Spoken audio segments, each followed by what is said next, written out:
गरिबांचा आवाज म्हणून ज्यांना ओळखलं जातं, संयुक्त महाराष्ट्राच्या लढाईत ज्यांनी आग अशा प्रकारची लावली होती, त्यामुळे सर्वांनाच स्फुरण मिळालं, अशा लोकशाहीर अण्णाभाऊ साठे यांच्या पुतळ्याचे अनावरण करताना मला अतिशय आनंद होत आहे.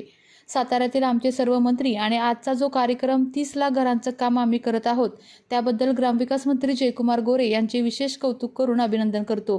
कारण एका वर्षात 5 लाख घरे ही भारतात सुद्धा कोठे बांधली गेली नाहीत, हा रेकॉर्ड आहे, असं मुख्यमंत्री देवेंद्र फडणवीस यांनी यावेळी बोलताना सांगितलं. स्वराज्याची राजधानी असलेल्या साताऱ्यामध्ये लोकशाहीर अण्णाभाऊ साठे यांनी आपल्या साहित्यामुळे एक नाव कमावलं.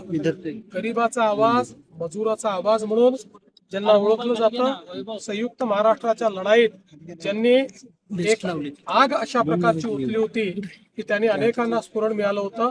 अशा लोकशाहीर अण्णाभाऊ साठेंच्या पुतळ्याचं अनावरण करताना मला अतिशय आनंद आहे. साहेब, 2 मंत्री साताऱ्यात, 5 मंत्री, सगळ्या मंत्र्यांवर तुम्ही विश्वास जो टाकला तो विश्वास खऱ्या अर्थानं सार्थ ठरलेला दिसतोय. कसं बघता याच्याकडे? मला अतिशय आनंद आहे. आमचे सगळे मंत्री अतिशय एफिशियंट आहेत आणि आजचा जो कार्यक्रम आहे, विशेषतः 30 लाख घरांचं जे काम आपण या ठिकाणी करतो, याकरता मी ग्रामविकास मंत्री जयकुमार गोरे यांचं मनापासून अभिनंदन करीन.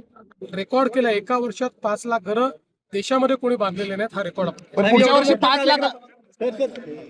आपल्या तालुक्यातील जिल्ह्यातील बातम्या सर्वप्रथम पाहण्यासाठी आजच सातारा न्यूजला YouTube चॅनलवर सबस्क्राईब करा, लाईक करा, शेअर करा आणि बेल आयकॉन प्रेस करायला विसरू नका.